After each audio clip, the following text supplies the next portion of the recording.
All right, we are here with one of my favorite people on the planet, which is Wang Yip. And I'm not gonna lie, Wang, before the entire pandemic started, what we were supposed to do was have a 8-hour marathon podcast. I wanted to dive in to your new book, Essential Habits, your sixth book, and really, because it's a 700-page book. And let me remind people, you know, it's a 700-page book.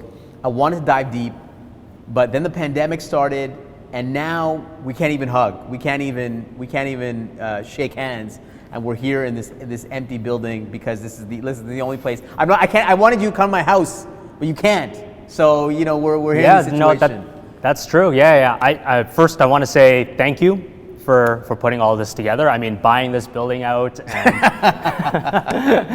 getting this production staff, and honestly, every single time I talk to you, Shawn, I always get, you know, I always think of you like a Seth Godin book.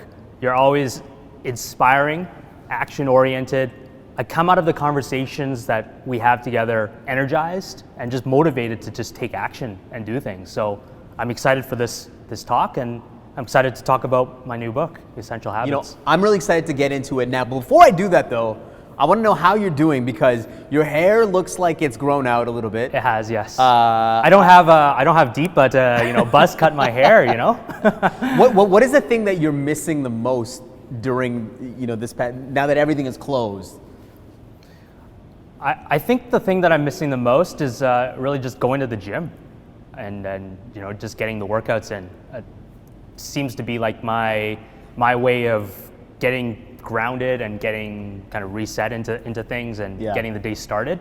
And I have workout equipment at home, but it's really not the same as having the gym, the facilities, the swimming pool, all that kind of stuff available to you.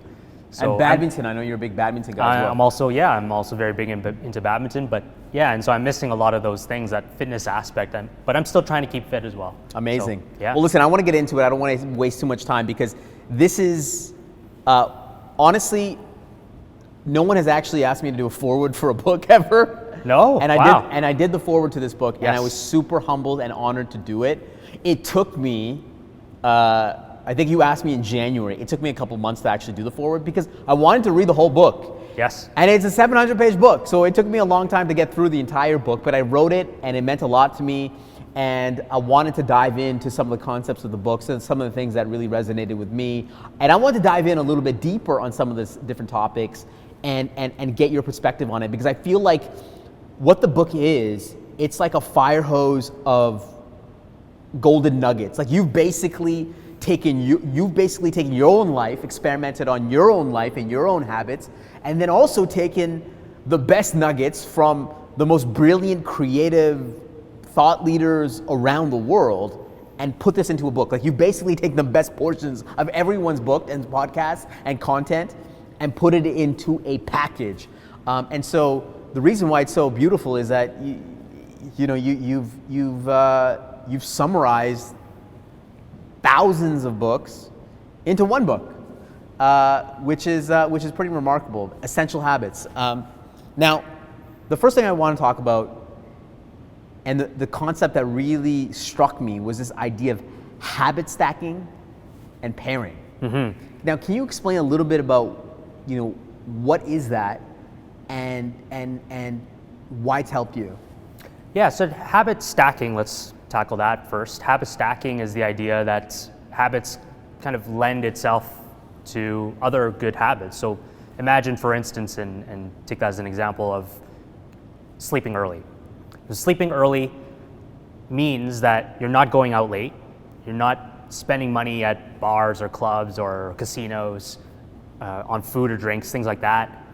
It means you're waking up early, and it means that you're probably not spending a lot of hours on your phone or on your tablet or your computer at night, because, well, you need to sleep early. So just the very habit of sleeping early means that you're not spending money, you're waking up early, you're not spending a lot of time on blue screens and things like that. And so these habits sort of stack on top of one another. And so in my book, I have a chapter on foundational habits. These are kind of the good habits that you set your foundation for. And on top of those, then you start to build on, morning habits, nighttime habits, healthy habits, wise, wisdom, wealthy habits. So all of these other habits kind of stack on top of sort of these foundational habits that I talk about in the book. Now, habit pairing is the idea that you pair different habits together. And I learned about this book, this idea, this concept from Gretchen Rubin, who she talks about. So Gretchen Rubin talks about the Happiness Project, and in her book, she talks about doing things that she doesn't like and pairing those with things that she does like. So, for instance, a lot of people don't like, let's say, running on a treadmill. I don't like running on a treadmill. I think it's boring. I think running for 30 minutes, staring at a screen, just not my thing. But put a tablet with Netflix, Tiger King on it, and I'll run for like an hour or 2 hours, whatever. And so basically the idea of habit pairing is pairing something that you don't like, but that is good for you, with something that you do like. And when you compare those things together, you start to get the benefit of entertainment, but also the benefit of exercise at the same time.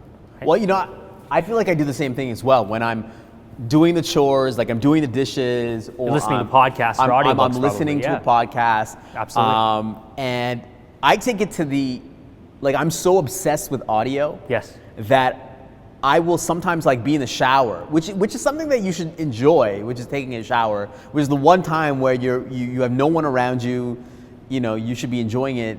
I don't do this anymore. What I used to do is take a speaker and put it in my shower so I can then listen to more content and just, put this in my brain. Wow. But I love this idea of pairing them together.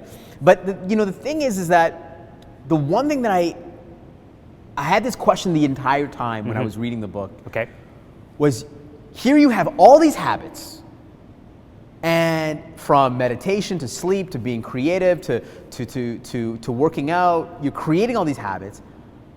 Where is the room for spontaneity, for randomness, for hijacking the habits?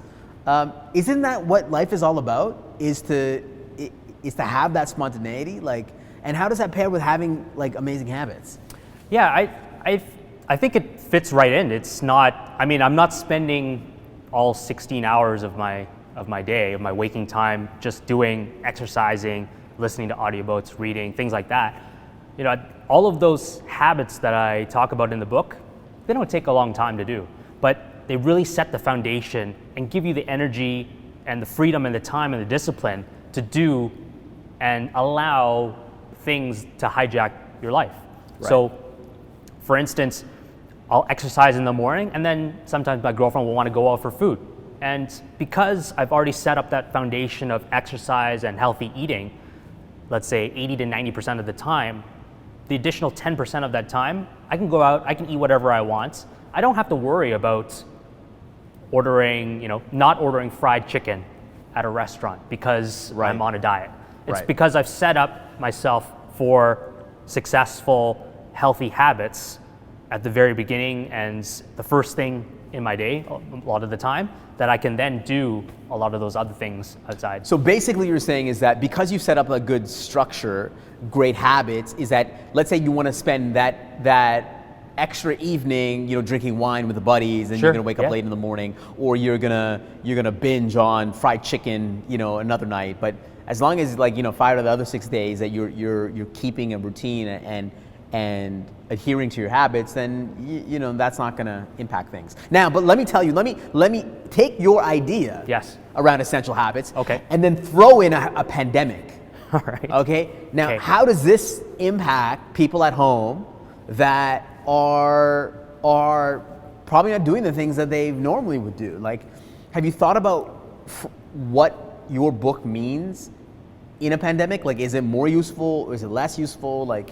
What thoughts? Yeah, I think it's more useful. One of the things that I talk about in the book is about this chapter on monthly habits. Yes. And in the monthly habits, there's a certain concept called a natural restart. And you talk about kind of the big reset in one of your latest videos in this empty theater. So I think of the coronavirus as sort of a natural reset of how you can think about scheduling and structuring your day. Because you're working from home, I think people do have or tend to have a lot more free time because they're not commuting, they're not going to restaurants and things like that to eat out and things like that. So they have a little bit more freedom, more time, and more structure to kind of plan out how they want to kind of do things during their day.